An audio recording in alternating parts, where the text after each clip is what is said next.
Oke, kembali lagi. Kita masih menggunakan Cisco Packet Tracer. Untuk hari ini, kita akan mencoba membuatkan atau belajar tentang DHCP server pada Cisco Packet Tracer. Jadi untuk DHCP yaitu singkatan dari Dynamic Host Configuration Protocol. Artinya di sini ada sebuah pengaturan host yang dinamis, bukan statis. Dinamis artinya berarti IP yang diberikan nanti otomatis ya, bukan kita isi manual. Oke, jadi di sini sudah saya buatkan contohnya. Di sini saya buatkan sebuah IP server dan nanti di sini IP untuk klien. Ya, berarti kita siapkan sebuah server. Ya, di sini servernya, kemudian satu buah klien, kemudian nanti akan dihubungkan dengan switch. Ya, masih itu dulu. Untuk kabelnya berarti pengkabelan strike karena perangkatnya berbeda.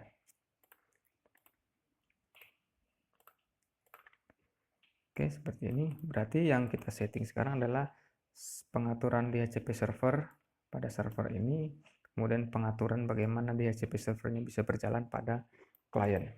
Ya, untuk server sudah kita tentukan IP-nya, maka kita cek dulu untuk fisikalnya. Di sini ada satu buah LAN card ya di sini. Berarti kemungkinan ini fast Ethernet.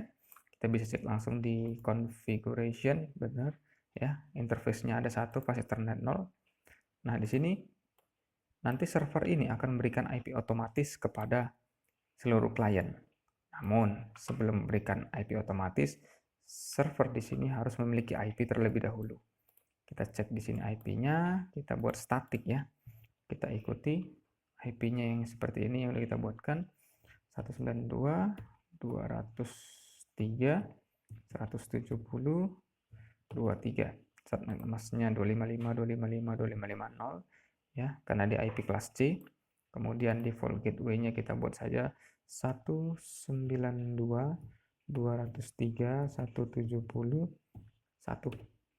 Untuk DNS server nanti ada penjelasan di materi selanjutnya tentang DNS server ya. Nah, setelah IP dari server diberikan, kemudian di sini kita atur yaitu DHCP servernya. Di sini bagian service, ya di bagian service ada pengaturan DHCP. Nah, untuk DHCP sini yang perlu kita setting adalah yang pertama, service-nya kita nyalakan dulu, kita pilih on.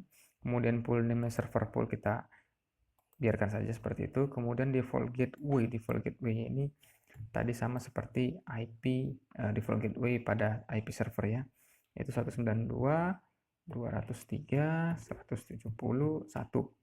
Kemudian DNS server kita belum ada isi karena materi kita belum sampai ke DNS server. Kemudian di sini ada start IP address. Nah, network ID-nya sudah otomatis sama seperti tadi IP server yaitu 192.203.170.0. Nah, start IP address ini maksudnya adalah dari hostnya yang kita setting. Hostnya nanti IP-nya akan diberikan mulai dari mana.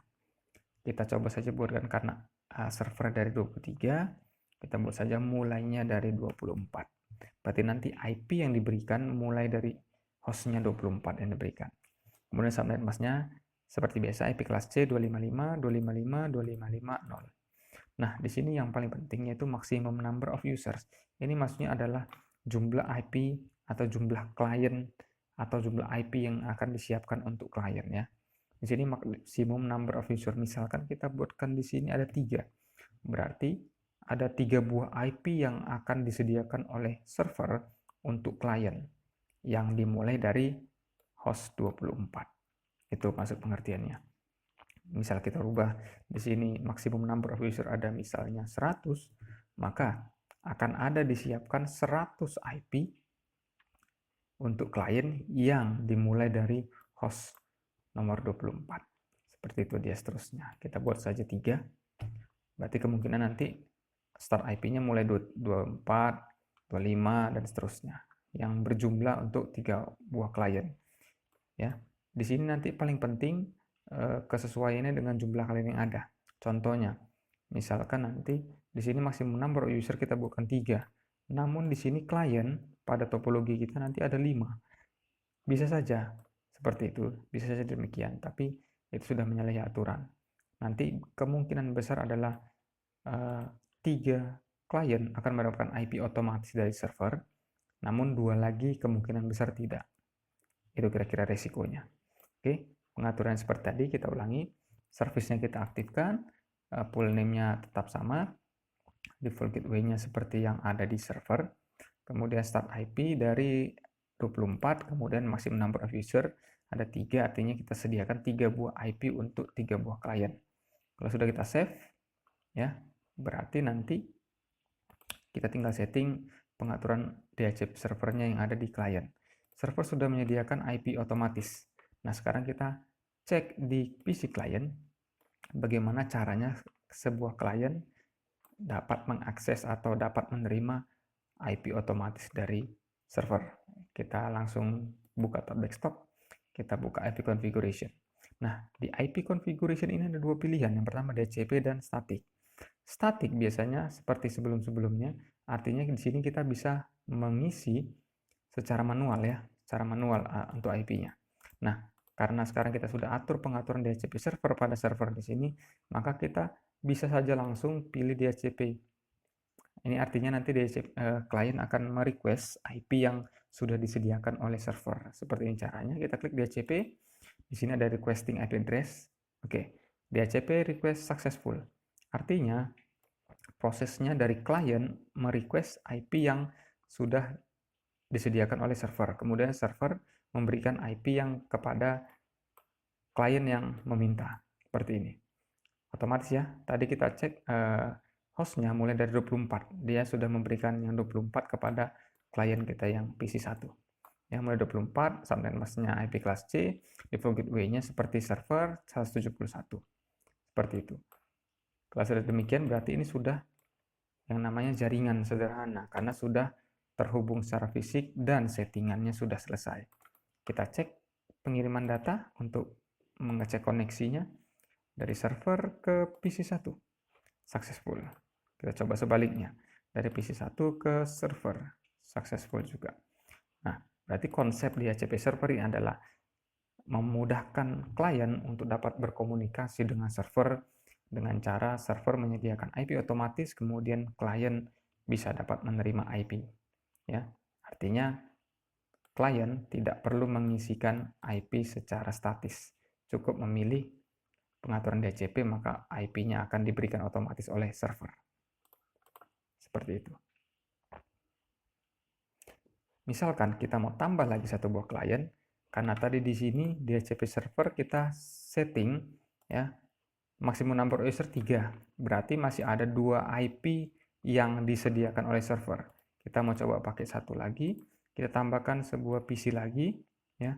PC 2, kemudian kabelnya kita pakai pengabelan straight. Nah, di sini kita sudah terhubung ke jaringan. Masalahnya sekarang tidak akan bisa kita mengkoneksikan ke dalam jaringan apabila PC 2 belum ada IP. Ya. Ciri-cirinya apabila tidak ada IP seperti ini. Ketika kita mau mengirimkan paket data, ketika misalnya dari server kita kirim datanya ke PC 2, maka akan pasti muncul sebuah peringatan seperti ini. No functional ports. PC 2 has no functional ports. Ini artinya PC 2 tidak memiliki IP. Nah, itu dia. Apabila nanti ada perangkat lain yang seperti ini, perhatikan dia perangkat apa. Kemudian apabila di situ ada muncul ya peringatan has no functional ports, itu artinya belum ada IP atau memang tidak punya IP. Contohnya seperti ini. Kita ulangi. Misalnya kita dari PC1 ke switch. Apakah muncul yang sama? Pasti sama. Kenapa? Karena switch memang tidak memiliki IP dan switch tidak bisa diisi IP. Seperti itu. Jadi kalau has no functional ports itu artinya tidak memiliki IP. Mungkin memang tidak bisa diberikan IP atau memang belum dibuatkan IP-nya. Seperti itu. Oke, kembali ke PC2 tadi, kita sudah namakan kliennya. Kita coba minta dia IP otomatis. Tadi di PC1 hostnya 24. Di sini berapa IP yang hostnya diberikan oleh server? Mungkin 25. Benar, 25. Ya. Seperti itu. Berarti untuk DHCP server sudah selesai. Artinya, kalau kita membuatkan sebuah topologi jaringan sederhana yang perlu kita pikirkan adalah jumlah kliennya berapa banyak, kemudian kita tentukan jumlahnya di pengaturan number of user di server.